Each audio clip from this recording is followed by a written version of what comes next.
বন্ধুদের অনেক অনেক শুভেচ্ছা অভিনন্দন জানাচ্ছি। আজকের এই প্রেস মিটে উপস্থিত রয়েছেন আমাদের স্পোকসপারসন সুব্রত চক্রবর্তী এবং আমার স্টেট কমিটির যিনি ভাইস প্রেসিডেন্ট এবং নির্বাচন কমিটির co convener doctor Ashok Sinha. আমরা উৎসাহ এবং উদ্দীপনার সঙ্গে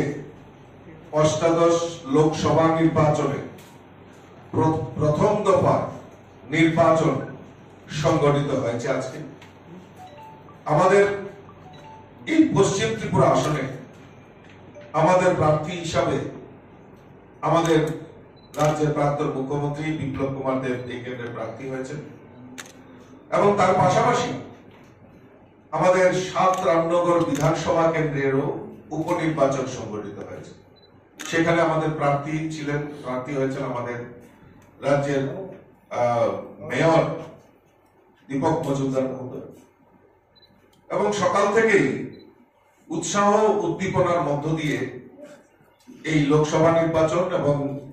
৭ রামনগর বিধানসভার উপনির্বাচন সংগঠিত হয়েছে।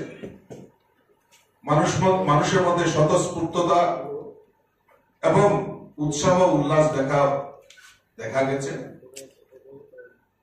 কারণ আমরা জানি যে আজকে বিশেষ করে এই গ্রীষ্মের তাপদাহ কে উপেক্ষা করেও মানুষ এই ভোটদানে অংশগ্রহণ করেছে। এখন পর্যন্ত আমার কাছে যে নির্বাচন কমিশনের যে রিপোর্ট এসছে তাতে আমরা লক্ষ্য করেছি যে আমাদের ৮১.23% ভোট এখন পর্যন্ত আমার কাছে যে খবর এসছে সেই ৮১.23% ভোট পড়েছে। এখনো প্রায় ৩২১টি পুলিং স্টেশনে এখনো বাইরে লাইন রয়েছে, সেই মতদাতারা সেখানে ভোটদানে অংশগ্রহণ করবে এবং সর্বোচ্চ ভোট এখন পর্যন্ত আমাদের কাছে যে রেকর্ড রয়েছে নির্বাচন কমিশনের থেকে আমাদের প্রাপ্ত ৩৫ বিলোনিয়া বিধানসভা কেন্দ্রে সবচেয়ে বেশি ভোট সেখানে পড়েছে এবং ৭ রামনগর বিধানসভার উপনির্বাচনেও এখন পর্যন্ত নির্বাচন কমিশন থেকে আমাদের কাছে যে তথ্য এসেছে তাতে ৭১.26% ভোট সেখানে পড়েছে এবং আমি আজকের এই ভোটদানে যারা অংশগ্রহণ করেছে সমস্ত মতদাতাকে আপনাদের মাধ্যমে আমি অনেক অনেক শুভেচ্ছা অভিনন্দন জানাচ্ছি। তার পাশাপাশি নির্বাচন দপ্তর, আরক্ষা প্রশাসন, সাধারণ প্রশাসন, সকল ভোট কর্মী যারা ভোট কাজে জড়িত ছিল সুষ্ঠুভাবে নির্বাচনকে পরিচালনা করার জন্য আমি তাদেরকেও অসংখ্য ধন্যবাদ জানাচ্ছি এবং সবচেয়ে সর্বোপরি যারা মতদাতা যারা ভোটদানে অংশগ্রহণ করেছেন তাদেরকেও আমি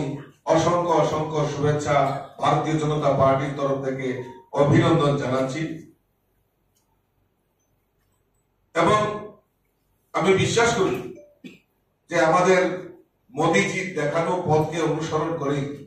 এই রাজ্যে মানুষ স্বতঃস্ফূর্ততার সঙ্গে ভোটদানে অংশগ্রহণ করেছে। আজকে সকালবেলা থেকেই ইন্ডি জোটের প্রার্থী এবং কংগ্রেসের একজন বিধায়ক এবং সিপিএম এর প্রাক্তন রাজ্যের মুখ্যমন্ত্রী ওনারা কিছু ভিত্তিহীন খবর মানুষের সামনে সেটা প্রচার করে যে নির্বাচনের হারটাকে পরাজয়টাকে সুনিশ্চিত করেছে এবং ৭ রামনগর বিধানসভার উপনির্বাচনেও এখন পর্যন্ত নির্বাচন কমিশন থেকে, কারণ আমরা জানি যে আজকে বিশেষ করে এই গ্রীষ্মের এবং সর্বোচ্চ ভোট এখন পর্যন্ত আমাদের কাছে যে রেকর্ড রয়েছে নির্বাচন কমিশনের থেকে আমরা